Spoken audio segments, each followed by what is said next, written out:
Amis sportifs, bonjour. Tournoi de l'UFOA 2025, le Bénin désigné pays hôte pour accueillir la deuxième édition de ce tournoi. Le Bénin s'apprête à vivre un nouveau moment fort de son histoire sportive.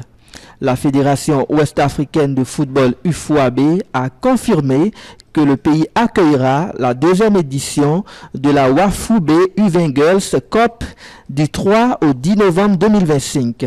L'événement placé sous le signe du développement du football féminin réunira les meilleures sélections nationales U20 de la sous-région ouest-africaine.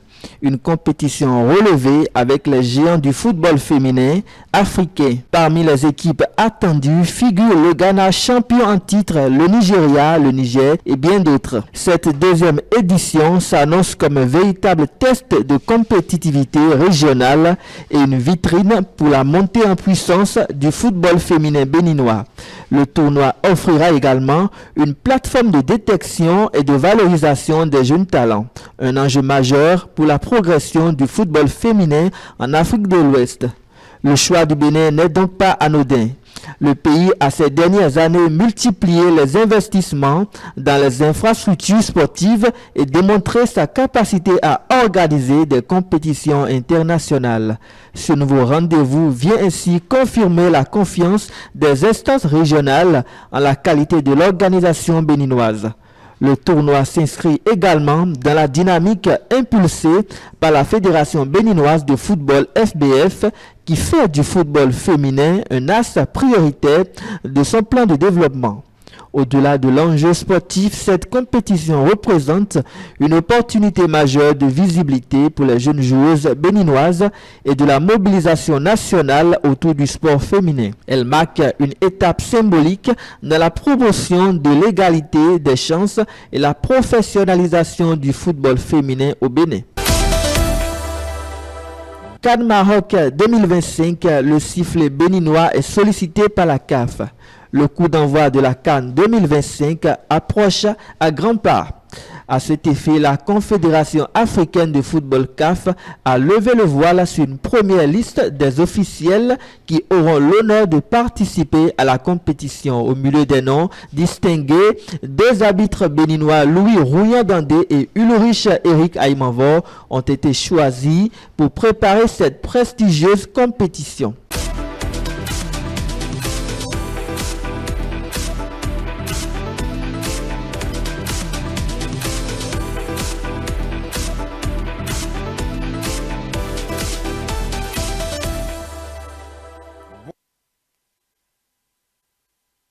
Voilà, mesdames et messieurs, nous disons merci à toute l'équipe de la rédaction suivie de Actualité sportive Infosport présentée par Alidé Rodrigue Tondé ce matin. Merci une fois encore à vous de votre fidélité légendaire à nos programmes. Nous allons continuer la marche ici ce matin et juste après, si nous reprenons justement la route pour la matinale après la session d'information, c'est bien évidemment l'œil du juriste Olowafomi Alaoutare qui prend l'antenne afin de nous parler. Oui, cette semaine, nous allons suivre l'œil du juriste en 4 parties, bien évidemment, puisque cette semaine, il veut aborder la diffamation. Que dit les règles, les lois par rapport à la diffamation via les réseaux sociaux? C'est cela, nous allons suivre la première partie de cette présentation, mesdames et messieurs. Olowafomi Alaoutare va nous servir cela tout à l'heure avec ses invités. Pour cela, mesdames et messieurs, nous, on s'éclipse, on lui laisse l'antenne pour nous servir, voilà, l'œil de juriste, la première partie de ce matin. Nous, on revient juste après, mesdames et messieurs. Très bonne écoute à vous, une fois encore, mesdames et messieurs, restez toujours connectés, parce que nous y sommes toujours, vous êtes connectés à notre site internet www.telebénin.com, notre chaîne YouTube et Télé Bénin, notre page Facebook et Télé en direct, ou bien c'est via notre compte X et Télé en live, ou bien c'est encore l'application iOS et Android et vous téléchargez pour nous suivre un peu partout. Merci en tout cas pour votre fidélité à nos programmes. Olowafomi Alaoutare, vous avez l'antenne.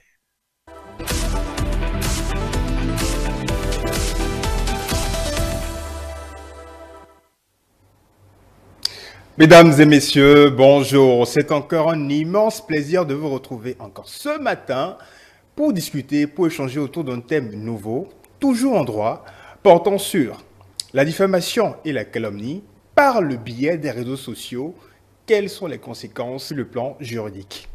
Nous sommes aujourd'hui en présence d'un juriste Monsieur Ralph Daga, bonjour. Bonjour monsieur, Comment vous allez? je vais très bien, merci chez vous. Très bien également, merci. C'est bien la première fois qu'on vous voit sur ce plateau, mais c'est un plaisir de vous recevoir. Ok, le plaisir est partagé monsieur. Super. Alors déjà, quand on parle de la diffamation et de la calomnie, Tout à fait. qu'est-ce qu'il faut retenir comme définition, a priori? Ok, la diffamation et la calomnie sont deux notions Oui. différentes, mais on a tendance à les assimiler. La diffamation désigne toute allégation, toute imputation destinée à salir l'honneur de quelqu'un ou sa considération, la considération que l'opinion publique a de cette personne. Par contre, la calomnie, elle, c'est une accusation mensongère dans le but de soumettre la victime à celle-ci à des poursuites, qu'elles soient judiciaires, disciplinaires. De toute façon, mentir sur le compte de la personne de sorte qu'elle soit accusée d'avoir fait quelque chose de mal. C'est un peu cela. Alors quel est le lien entre les deux infractions? Quel est le lien? Le lien, c'est tellement subtil, c'est que, bon, en calomniant quelqu'un, on la diffame quelque part, parce que, bon, son honneur en est entaché. Et donc, bon, c'est en quelque sorte cela. Donc, si quelqu'un est accusé de calomnie, si les charges de la victime sont un peu développées, la victime peut avoir la prétention de l'accuser aussi pour diffamation. C'est là un peu la délicatesse du sujet. D'accord. Autrement dit, lorsqu'on calomnie quelqu'un, Oui. on peut, comme ça, de façon inconsciente ou consciente, diffamer également cette personne. Tout à fait. D'accord. Tout à fait. D'accord. Oui. Maintenant, quand on prend la diffamation, Oui. quels sont les éléments constitutifs de cette infraction-là Ok. qui permet de nous dire, voilà, concrètement, que telle personne, elle a diffamé telle autre personne? Ok. Quand on parle de diffamation, d'abord, pour commencer, dites-nous. Bon, la diffamation, comme toute infraction, toute action qui va contre la loi, Oui. pour être constituée, il faut trois éléments. L'élément légal, l'élément matériel et l'élément intentionnel. Très bien. Dans le cas de la diffamation, c'est l'élément légal, le code pénal ne se prononce pas là-dessus, c'est plutôt le code de l'information Ok. qui se prononce là-dessus et qui définit clairement le cadre dans lequel on parle de diffamation. D'accord. Et Et quel est ce cadre-là? voilà, justement, c'est l'article 90 du dit code. Ok. L'article 90 définit la diffamation, comme je l'avais déjà dit tout à l'heure, Oui. comme toute allégation, toute imputation destinée à salir l'honneur de quelqu'un, bon, d'une personne, à salir sa réputation, la considération que les gens ont de lui, de cette personne, justement. Donc, c'est le cadre légal défini par l'article 90 du Code de l'information, comme je le disais tout à l'heure. D'accord. Maintenant, l'élément matériel, c'est l'allégation en lui-même, pardon. Donc, bon, l'allégation, ça peut être un fait, ça peut être une affirmation, ça peut être une affirmation même redite. Ok. Quelqu'un a fait une affirmation Oui. et moi, je la reprends. Là, je diffame. D'accord. Donc je peux hériter aussi au fait de la diffamation qui a été faite Justement, antérieurement. justement, D'accord. en faisant mienne, même inconsciemment, Oui. les propos de la personne ou bien l'accusation diffamatoire de la personne, je suis en quelque sorte aussi impliqué dans la diffamation. D'accord, mais quand on parle de la diffamation, n'est-ce pas, vous convenez avec moi qu'il y a une intention de nuire au fait à quelqu'un? à Alors, fait. la personne, par exemple, d'accord, qui hérite de cette diffamation antérieure-là, est-ce qu'elle a forcément l'intention de nuire? Ou c'est mitigé? Est-ce que cette intention de nuire est partielle ou complète dans ce cas de figure-là? Voyez-vous, le droit est délicat et la bonne foi, elle se prouve. Ok. Et justement, force est de constater que plusieurs personnes, sans prendre précaution de calculer leurs propos, tombent dans ce piège. Au fait, si vous voulez qu'on vous croie de bonne foi, alors agissez de telle façon qu'on puisse vous croire. D'accord. Maintenant, si par hasard vous êtes tombé là-dedans, le conseil d'avocat que vous prendrez vous aidera à étayer et à défendre votre cause. Et Vous allez vos arguments pour vous défendre. et voilà, justement. Mais la bonne foi, elle se prouve. Une fois que vous avez repris les propos de quelqu'un, vous êtes d'office. Vous avez favorisé la propagande, donc vous êtes d'office soit complice, soit aussi accusé de diffamation. tout. Et cette bonne foi peut se prouver par tout moyen. Bon, c'est délicat. Tous les moyens ne sont pas bons. D'accord. Mais bon, il y a des moyens reconnus par la loi. Si vous n'avez que publié Je prends l'exemple d'un post sur Facebook que j'ai publié. J'avais une idée en publiant. Oui. Bon, l'attitude après la publication aussi justifiait aussi de ce dans quoi j'étais, de l'esprit dans lequel j'étais en faisant cette publication. Si j'ai publié moi-même, j'étais encore, j'aggrave cette diffamation. Personne ne peut me croire. Personne ne peut me croire parce que, au contraire, au lieu de me reprendre, je n'ai pas retiré la publication, je n'ai pas essayé de clarifier les choses. Il y a des faits aggravants. Donc, bon, en ce sens, c'est difficile de prouver la bonne foi. Mais si l'attitude après montre que, bon, ah oui, le message n'était pas le même, ça émet le doute. Et en présence du doute, les avocats feront leur travail, et, le système juridique fera son travail, et il y aura les questions, etc. Et bon. Mais vous ne pensez pas que le mens rea, c'est-à-dire l'intention coupable, l'intention criminelle et tout, l'intention de nuire, comme on le dit, et ce n'est pas quelque chose de pas facile à prouver? Justement. C'est complexe, n'est-ce pas? C'est complexe dans la mesure où on ne lit pas dans les pensées de l'humain, de l'infracteur, justement. Oui. Et c'est là où c'est délicat, et c'est là qu'on rappelle aux individus, aux personnes, de bien penser leur poste, de bien penser les propos qu'ils avancent, parce qu'une fois lâchés, les mots ne peuvent être repris. D'accord, bien sûr. Et qu'en est-il maintenant de la calomnie, concernant toujours les éléments constitutifs de cette infraction? Oui, la calomnie aussi obéit à la trilogie d'éléments. Élément légal, élément matériel, élément intentionnel. Oui. Bon, l'élément légal en ce qui concerne la calomnie, c'est l'article 621 du Code pénal. Le Code pénal est clair. Si vous accusez à tort quelqu'un, bon, le Code pénal a prévu des voies répressives de cette infraction. Il a prévu des amendes et des délais aussi d'emprisonnement. Okay. Donc, le cadre légal étant constitué, on en vient à la matière, à l'élément matériel. La calomnie est constituée matériellement lorsque il y a, comme dans le cas de la diffamation, l'accusation. L'accusation. Mais cette fois-ci mensongère. Même si elle est prouvée, des vidéos montées, des propos non dits de l'autre, des interprétations fausses. Une fois qu'elle est effective, une fois que l'accusation est effective, l'élément matériel est constitué. Maintenant, l'élément intentionnel, comme dans le cas précédent, c'est délicat. L'élément matériel montre quelque part de l'élément intentionnel, parce que c'est vous-même qui avez pris la décision de faire cette affirmation, de faire cette accusation. Une fois qu'elle émane de vous, elle montre de votre intention. D'accord, elle émane de vous. Très bien, mais imaginez un peu ce cas d'espèce, d'accord? Quelqu'un me force à écrire quelque chose pour diffamer quelqu'un, pour calomnier quelqu'un. Et je ne voudrais pas forcément que ça soit le cas, mais on m'a forcé à le faire. Cela ne relève pas de mon libre arbitre. J'ai été forcé, d'accord, dans ce cas d'espèce-là. Est-ce qu'on peut encore dire que ça émane vraiment de moi? Ça n'émane pas de vous en pratique, mais théoriquement parlant, ça émane de vous.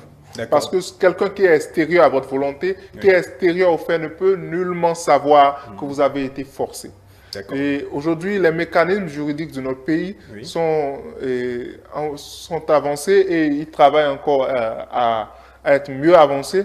Si vous êtes forcé, vous avez fait, l'action a eu lieu en un temps T. Il y a eu la pré-action, mais vous avez la capacité de vous plaindre à la police, de vous plaindre à la CNIN ou bien tout. Il y a tellement d'instruments aujourd'hui pour dire, ah là j'ai été forcé de faire ce poste, je crains pour ma sécurité, je crains pour, voilà, et autant de possibilités pour vous protéger et pour dire que, ah non, ça ne vient pas de moi. Mais une fois que vous ne dites rien, vous acceptez, vous êtes dans le silence, jusqu'à preuve du contraire, pour tout le monde, c'est vous qui êtes le coupable. D'accord. Maintenant, quand on prend la diffamation par le biais des réseaux sociaux, comment cela se concrétise? Comment cela se passe? Autant pour la diffamation, autant également pour la calomnie. Comment cela se produit? Comment cela se concrétise réellement? Oui, bon, les réseaux sociaux travaillent avec de l'interaction. D'accord. Donc, bon, que ce soit dans la messagerie privée, que ce soit sur la page en publiant, que ce soit même en partageant, il faut de l'interaction. Ou même en likant. Ou même en likant, justement, parce que les réseaux sociaux fonctionnent avec de de la recommandation. Quand je like et vous êtes dans mon cercle d'amis, ça vous recommande indubitablement que bon, voilà, telle personne s'y a liké et ça vous fait voir. Vous-même, si vous likez, ça fait renvoi encore à vos amis. Et le cercle s'élargit. Donc, nous avons participé à la propagande de cette diffamation. C'est pourquoi, oui. Ça veut dire qu'il faut vraiment faire attention, oui, justement, à ce qu'on like, oui, à ce qu'on partage aussi, tout à fait, à ce qu'on écrit. Et à son écrit. Parce qu'un simple like peut également vous insérer dans le secte de ceux qui ont diffamé telle ou telle personne. C'est bien ça. J'ajoute encore, non seulement vous insérer, vous mettre dans la même posture que l'auteur. Ah, vous héritez donc de la diffamation, justement, de la calomnie qui a été faite envers l'autre, telle ou telle personne, peu importe la personne dont il s'agit sur les réseaux sociaux, c'est bien ça. Tout à fait. D'accord. J'ai envie de poser encore d'autres questions, mais nous allons revenir. Ce sera au tour de la partie 2. Oui. Merci infiniment pour votre présence à nos côtés ce matin. Merci. Le sujet est très enrichissant, il y a beaucoup de choses à dire, mais nous vous retrouvons demain. Merci beaucoup. Portez-vous bien et à la prochaine. Merci vivement. Super. Merci de nous avoir suivis. Nous vous retrouvons demain pour la suite. Portez-vous bien et à la prochaine.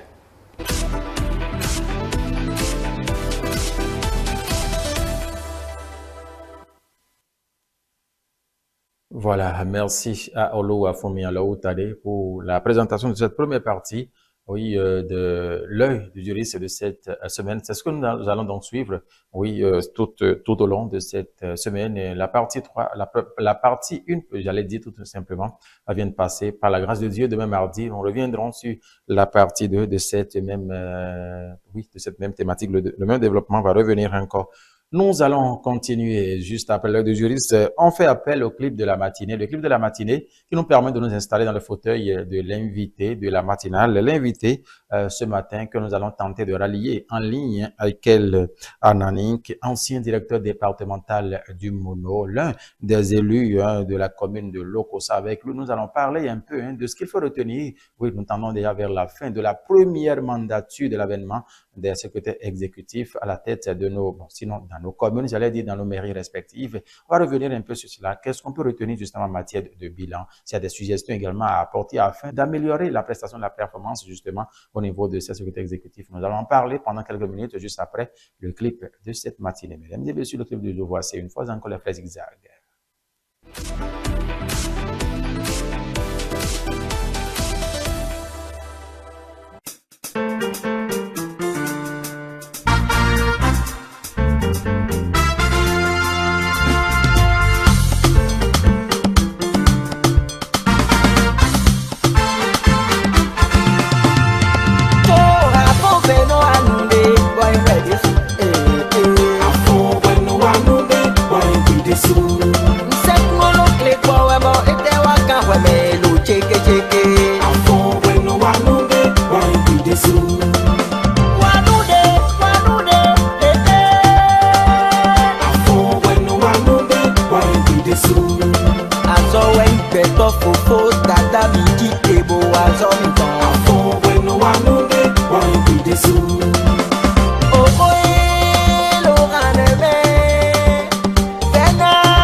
les frères Zig Zag, ce qui justement nous permet d'entrer en liaison avec notre invité de cette matinée, invité de la matinale. Mesdames et messieurs, on s'installe.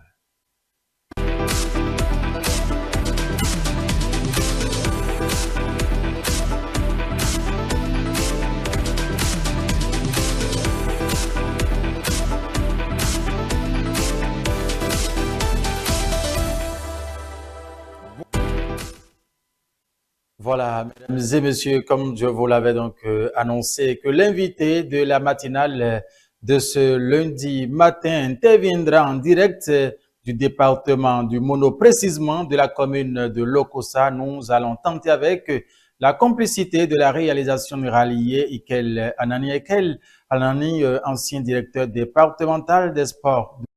C'est avec lui que nous allons aborder la thématique de ce lundi matin. Nous avons, oui, avec, voilà, on nous dit qu'il est déjà en lien avec Anani. Bonjour. Oui, bonjour, monsieur Mathieu. Alors, comment se porte la population du département du Mono? Le département du Mono se porte bien. Ses habitants se portent bien. Je vous salue. Merci infiniment. Salutations réciproques. Alors, avec vous, nous allons discuter de cette réforme majeure opérée par le gouvernement du président Patrice Talon dans le secteur de la décentralisation, notamment l'avènement des secrétaires exécutifs au niveau de nos différentes mairies. Encore quelques mois, sinon nous tendons déjà vers la fin justement de leur première mandature qui est de 5 ans renouvelable une fois. Avec vous, on aimerait prendre de vous en un premier temps vos appréciations justement sur cette réforme opérée par le gouvernement du président Patrice Talon et Ikel Anani.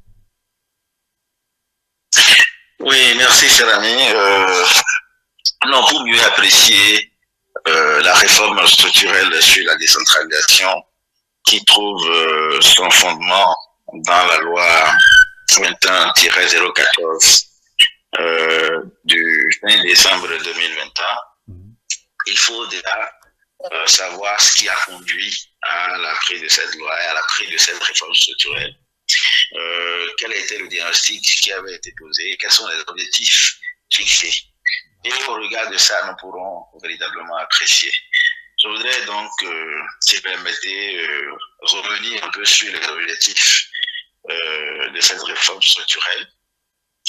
Elle consiste à améliorer la gouvernance locale, c'est-à-dire plus de transparence, une meilleure gestion des ressources. Fondamentalement, c'est séparer les fonctions politiques des fonctions techniques, c'est-à-dire que les élus qui jouent le rôle d'orientation politique et le secrétaire exécutif qui prend désormais la tête des questions administratives et techniques. Voilà. Mais c'est également de renforcer les capacités des collectivités territoriales, c'est-à-dire rapprocher l'administration des populations. Alors, depuis que la réforme est mise en place, elle a connu beaucoup de succès, mais il faut dire également que tout n'est pas aussi rose que cela. Si nous devons nous attarder un peu sur les succès de cette réforme, nous pouvons sans ambages dire que depuis que la réforme est mise en place, nous pouvons dire que elle a amélioré substantiellement les ressources propres des communes. Nous pouvons également retenir qu'il y a une professionnalisation de l'administration locale, c'est-à-dire que les communes disposent de cadres compétents recrutés sur j'allais dire concours, moins soumis à la pression politique. C'est important de le dire. Les cadres sont désormais moins soumis à la pression politique. Il faut dire également qu'il y a une meilleure rigueur dans la gestion des ressources et dans la préparation des budgets. On a désormais des techniciens qui accompagnent les élus dans cette tâche-là pour traduire l'orientation que le politique, les besoins que le politique a identifiés de sa population, le matérialiser à travers un budget qui, avec les ressources qui permettent d'atteindre ces objectifs-là. L'autre point positif que je voudrais quand même relever, c'est l'amélioration de la gouvernance et de la transparence. Le simple fait que désormais le maire ou les élus qui sont totalement détachés de la gestion administrative facilite la collecte des ressources. Il n'y a plus cette connivence qu'il y a entre les politiques et les administrés que nous sommes. Il n'y a plus forcément de faveur à faire vis-à-vis du contribuable au niveau de la communauté. Je voudrais également citer les contrôles budgétaires administratifs qui sont mieux organisés. Je voudrais revenir sur le renforcement des capacités locales, c'est-à-dire qu'il y a désormais plusieurs formations et programmes d'accompagnement pour renforcer les compétences des agents communaux. Et enfin, je voudrais dire qu'il y a une meilleure planification du développement local. Et quand nous parlons d'une meilleure planification du développement local, c'est dire que les communes planifient plus efficacement leurs projets grâce à une chaîne administrative stable et compétente. Néanmoins, si on peut citer qu'il y a beaucoup de points positifs, on peut le dire également que la réforme a connu quelques difficultés. Voilà. Et quelques difficultés qu'il serait bien séant de dénumérer ici. Je voudrais noter, à continuer d'ailleurs, quelques conflits de compétences entre le maire et le secrétaire exécutif. C'est-à-dire que quelles sont les limites du pouvoir du secrétaire exécutif, quelles sont les limites du pouvoir du maire qui assure la fonction politique et l'orientation politique au niveau de la commune. Quelques difficultés également, je crois qu'on peut le dire, c'est cette inégalité entre les communes. C'est-à-dire que les grandes communes tirent mieux profit de la réforme que les petites, fautes de moyens financiers et de moyens humains. On peut également dire qu'il y a quelques problèmes de coordination et de supervision. C'est-à-dire que le lien entre la structure déconcentrée de l'État et les communes reste encore un peu flou. Il va falloir travailler encore à clarifier ces questions-là. Pour dire que, à la date d'aujourd'hui encore, notons que l'acceptation politique de cette réforme demeure encore fragile. Elle est encore fragile. Qu'il vous souvienne que un maire, à la rencontre avec le chef de l'État qui présentait ce projet de réforme, qui disait laissez-nous notre budget. Notre budget. Cela témoigne de la compréhension que les élus ont de la gestion administrative. Et c'est d'ailleurs le diagnostic qui a conduit à ce qu'il fallait absolument séparer la fonction administrative de la fonction politique. Donc, il y a encore quelques réticences aujourd'hui par rapport, même si ce n'est pas aussi visible que ça, mais dans les actes, il y a encore quelques réticences par rapport à l'acceptation politique de la réforme. Vous savez, je voudrais, si vous permettez, revenir très rapidement sur quelques diagnostics qui ont conduit à la prise de cette loi pour réformer l'administration locale. Qu'il vous souvienne que dans les années passées, une mandature est souvent embêtée. Vous entendez des conseillers qui disent le maire gère seul, le maire fait une gestion planique, le maire... il y a tellement de choses qu'on reprochait au maire, seulement quand on va au fond, on se rend compte qu'en réalité, c'est parce que les élus qui accompagnent le maire, qui est le premier responsable, estiment que le maire a des avantages qu'ils ne partagent pas avec eux. Et depuis que cette réforme-là est en place, vous pouvez noter qu'il y a une stabilité au niveau de nos communes. Il y a moins de décisions, il y a moins de ces récriminations, de ces griefs-là portés à l'endroit des maires à partir du moment où la fonction politique et la fonction administrative sont séparées. si je veux résumer, je dirais simplement que Oui, la réforme de l'administration territoriale oui. au Bénin marque un tournant majeur dans la gouvernance locale. Hein. Je peux dire qu'elle vise à faire des communes des entités administratives efficaces, gérées par des professionnels, tout en laissant aux élus leur rôle d'orientation politique. Voilà en gros mon appréciation par rapport à la réforme structurelle de l'administration portée par la loi numéro 21-14 du 20 décembre 2021. Voilà. Avec Alanani, merci beaucoup. Mais vous ne restez pas sans savoir que, oui, à l'avènement de ces secrétaires exécutifs au niveau de nos mairies, il y a eu certaines mairies où ça n'a pas eu le courant, ça n'a pas été, en tout cas comme on l'aurait souhaité entre ces maires et ces secrétaires exécutifs. Vous avez cité, vous avez énuméré quelques difficultés, mais vous n'avez pas fait cas de cela, Aikel.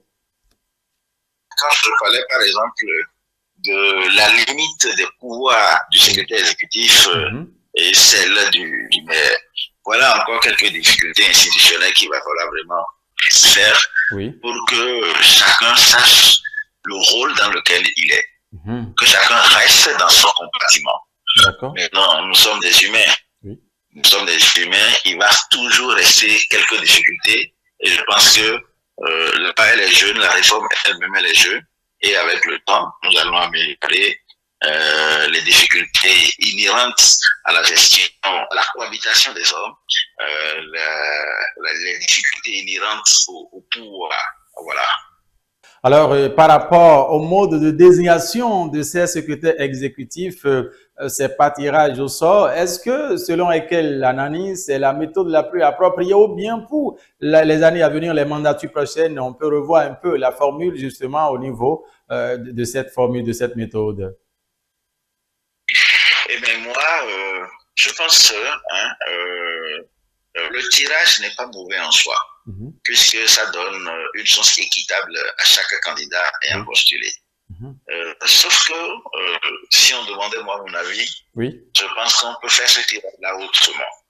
Mon avis sur la question, c'est par exemple, puisque nous voulons rendre l'administration beaucoup plus compétente, plus efficace, je pense que lorsque il a été question de constituer la base de données des différents profils qui souhaitent occuper ces postes, je pense qu'on pourrait déjà, par ordre de mérite, avoir une base de données qui permet d'identifier les profils par ordre de mérite. Et donc, de ce fait déjà, le tirage aurait pu se faire entre ces personnes-là.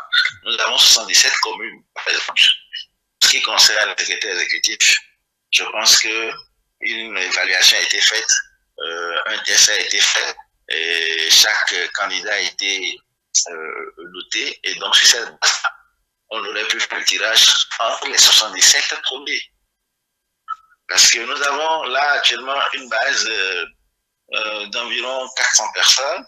Et donc, si on doit faire un tirage au sort entre le premier, le 400e, c'est-à-dire que on peut tirer le 400e, on peut tirer celui qui occupe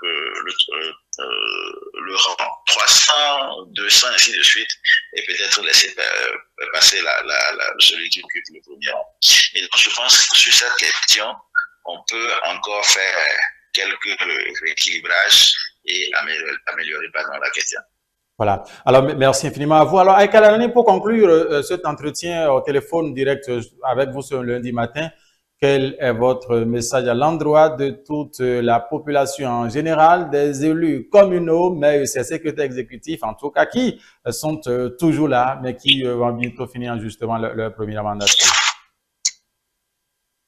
Non, je pense que c'est une belle réforme qui remet l'efficacité au cœur de la gestion de la chose au niveau local. Et il est important que chacun mesure les pouvoirs qui lui sont conférés, que le maire reste dans son rôle parce que c'est lui qui maîtrise sa population, c'est lui qui connaît les besoins de la population et donc c'est lui qui donne l'orientation qu'il faut pour le développement de sa communauté. Mais en ce qui concerne les questions techniques, en ce qui concerne les questions administratives, en ce qui concerne la mise en œuvre de sa vision, il n'y a que le secrétaire exécutif est là pour l'accompagner, et le secrétaire exécutif et l'ensemble des cadres qui l'accompagnent d'ailleurs pour l'accompagner à matérialiser sa vision par rapport à sa population. Et donc, à partir du moment où chacun connaît ses prérogatives et reste dans les limites de ses prérogatives, a priori pour moi, tout devrait bien se passer, et cela n'est qu'au profit de nos populations. J'ai tout à l'heure, en évoquant les avantages de cette réforme, j'ai pu noter par exemple qu'il y a une forte croissance en matière de mobilisation de ressources, et c'est un fait positif qui mérite à ce que cette réforme puisse être continuée et que nous puissions de temps à autre marquer une pause pour améliorer ce qu'il faut. Je voudrais saluer déjà ces recyclages permanents qui se font à l'endroit des personnes qui sont impliquées dans ce processus de la mise en œuvre de cette réforme-là. Merci. Aïkel Anani, infiniment merci à vous d'avoir intervenu ce matin. Et moi. Mesdames et messieurs, vous avez compris à l'instant, c'est Aïkel Anani qui intervenait en direct du département du Mono, précisément de la commune de Lokossa. Oui, la thématique abordée ce matin, c'est justement vers la fin de la mandature, première mandature des secrétaires exécutifs. Il est revenu, oui, il a apprécié justement, tel que vous l'avez suivi tout à l'heure même sur cette réforme et les avancées qu'on peut noter sans, oublier, il n'a pas oublié justement, j'allais dire, d'apporter ces quelques observations pour que les difficultés rencontrées lors de cette première mandature soient corrigées pour les fois à venir. Merci infiniment, mesdames et messieurs. La matinale doit se poursuivre juste après cette virgule.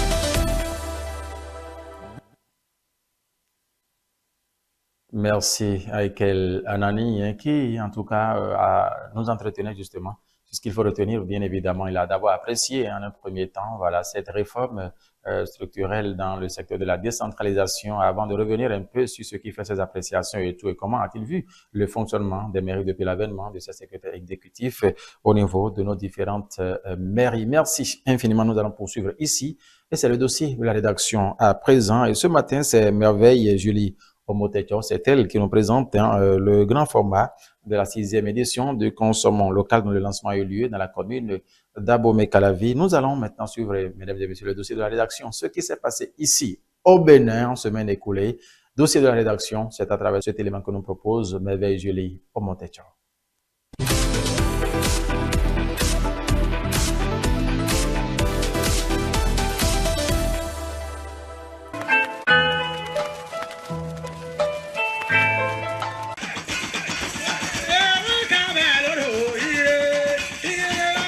C'est dans cette ambiance conviviale que s'est tenu ce mardi 21 octobre 2025 à la mairie d'Abomey-Calavi le lancement officiel de la foire départementale Atlantique Littoral, inscrite dans le cadre du mois de Consommons local 6e édition. Organisée sous l'égide du ministère de l'Industrie et du Commerce, producteurs, artisans, entrepreneurs et structures d'accompagnement se sont donné rendez-vous pour exposer la richesse des produits locaux et encourager la consommation made in Benin. Angelo Anwandjinou, maire de la commune d'Abomey-Calavi, nous rappelle la pertinence du thème de l'année. Le thème retenu cette année, investissement agro-industriel, valorisation des savoir-faire locaux et accès au marché, est d'une pertinence incontestable. Il traduit l'ambition du Bénin d'ancrer son développement économique dans une logique de production locale, de transformation industrielle et de conquête des marchés. Dans un monde de plus en plus globalisé, où la dépendance vis-à-vis de l'extérieur peut fragiliser nos économies, investir dans l'agroéconomique, dans l'agro-industriel local est donc une nécessité stratégique. C'est par la transformation sur place de nos produits agricoles que nous créons de la valeur ajoutée, des emplois pour nos jeunes et des revenus durables pour nos producteurs. Chers invités, Abomey-Calavi, commune urbaine et en même temps rurale, possède un potentiel agro-industriel considérable. Nos zones de production, nos artisans, nos femmes transformatrices, nos jeunes entrepreneurs et nos innovateurs sont porteurs d'un savoir-faire exceptionnel. Ils méritent d'être mieux formés et mieux connectés au marché. C'est tout là le sens de cette célébration. Donc, valoriser nos talents, promouvoir nos produits, encourager nos consommateurs à choisir le Made in Bénin. Mesdames et messieurs, consommer local, c'est bien plus qu'un simple acte d'achat. C'est un acte patriotique et économique. C'est soutenir nos producteurs, protéger nos emplois, préserver notre identité culinaire et artisanale et renforcer notre souveraineté alimentaire. C'est ensemble que nous pouvons relever les défis liés au financement, à la qualité, à la normalisation et à l'accès au marché, aussi bien au plan national qu'international. Mesdames et messieurs, en ce mois du consommation local, j'invite toutes les populations d'Abomey-Calavi à faire le choix de patriotisme économique. Pour le directeur départemental de l'industrie et du commerce de l'Atlantique et du littoral, Fernando Gomez, ce thème résume les 3 leviers essentiels de la réussite de la politique industrielle. Le thème retenu cette année résume à lui seul les 3 leviers sur lesquels repose la réussite de notre politique industrielle. Premièrement, l'investissement agro-industriel pour produire des matières premières agricoles brutes, les transformer en biens à forte valeur ajoutée, source d'emploi, de services connexes, de richesse et de prospérité pour la nation. Deuxièmement, la valorisation des savoir-faire locaux pour reconnaître, protéger, accompagner, affiner et promouvoir les talents, les traditions, mais aussi les innovations de nos artisans et transformateurs. Enfin, l'accès au marché pour permettre à nos produits d'atteindre davantage de consommateurs, tant au plan national, régional qu'international, à travers une batterie de mesures multisectorielles pensées et mises en œuvre par le gouvernement. Mesdames et messieurs, chers invités, dans les départements de l'Atlantique et du littoral, les potentialités sont immenses et ne demandent qu'à s'exprimer. Des unités de transformation agroalimentaire se développent. Des jeunes entrepreneurs s'investissent dans la production agricole. Des coopératives féminines valorisent le manioc, le sésame, le miel, le soja, le karité, les fruits du palmier à huile, le maïs ou encore des produits dérivés de la pêche et de l'élevage. Mais ces efforts méritent d'être consolidés par un meilleur accompagnement technique et financier, une amélioration de la qualité de l'emballage et du marketing des produits et un appui institutionnel plus accru pour faciliter leur accès au marché structuré, aux foires, aux centrales d'achat, aux supermarchés, aux plateformes numériques et aux expositions régionales. En procédant au lancement officiel de cette foire, le secrétaire général du ministère de l'Industrie et du Commerce, Eric Kadegmiantabé, invite au changement d'habitude en consommant nos produits locaux. Notre pays, le Bénin, regorge d'énormes potentialités dans les domaines de l'innovation et de la transformation des produits locaux. Mais pendant longtemps, le consommateur béninois a jeté son dévolu sur les produits étrangers à la recherche d'une qualité présumée et d'un meilleur prix qu'il ne trouve pas toujours dans l'offre locale. Cette situation qui appauvrit continuellement notre pays ne saurait perdurer. Et il urge donc de changer nos habitudes pour un développement réellement durable et inclusif. L'objectif de la présente foire est de mettre en valeur les multiples potentialités et savoir-faire agroalimentaires, artistiques, artisanaux, textiles de notre pays à travers l'exposition-vente. Le souhait du gouvernement à travers cette initiative est de renouer avec la consommation des produits de chez nous, aujourd'hui fragilisés par les importations massives. Ainsi, du mardi 21 au samedi 25 octobre 2025, les forains nous feront découvrir la richesse et la diversité de notre production locale ainsi que leurs talents dans divers domaines. La promotion de la qualité étant la priorité du gouvernement, votre participation à cette exposition-vente doit constituer un défi. Celui d'améliorer sans cesse le savoir-faire de nos producteurs, d'accroître leur visibilité et d'élargir leur réseau de contacts en nouant de nouvelles relations d'affaires et en consolidant les partenariats avec d'autres. Je nous exhorte donc à changer nos habitudes de consommation en privilégiant les produits issus de notre terroir afin de nous inscrire pleinement dans la politique du gouvernement qui vise à renforcer la transformation des produits tirés de nos richesses naturelles. Consommer local, c'est valoriser nos produits, créer de l'emploi à nos jeunes et améliorer les revenus de nos producteurs.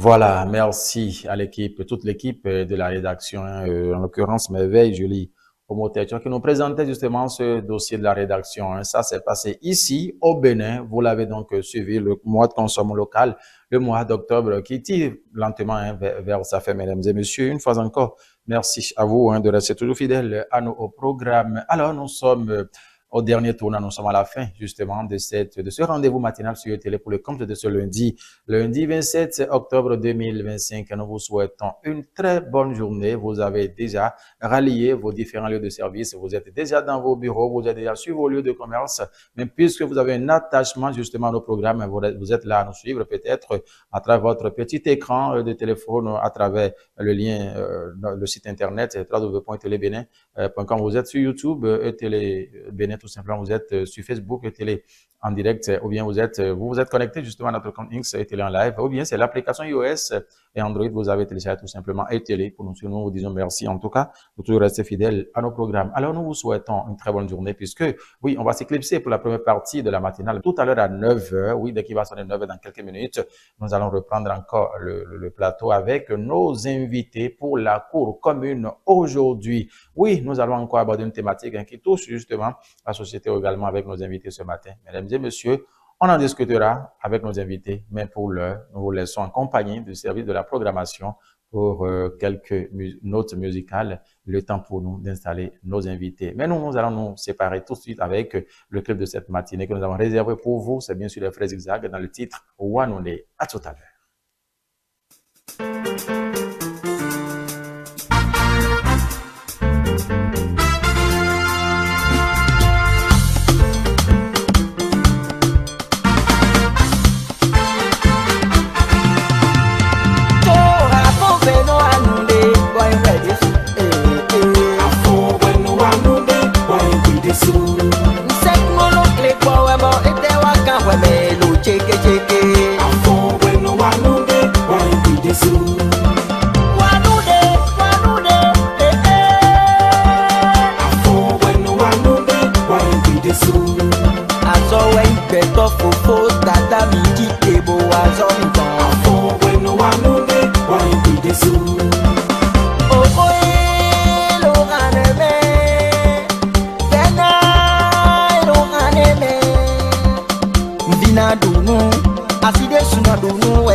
le fonu ato.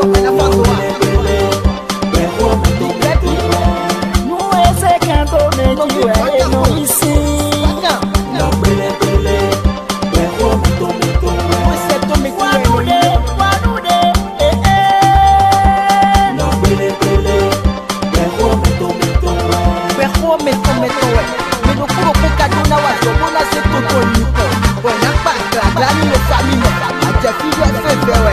Écoutez les frères jumeaux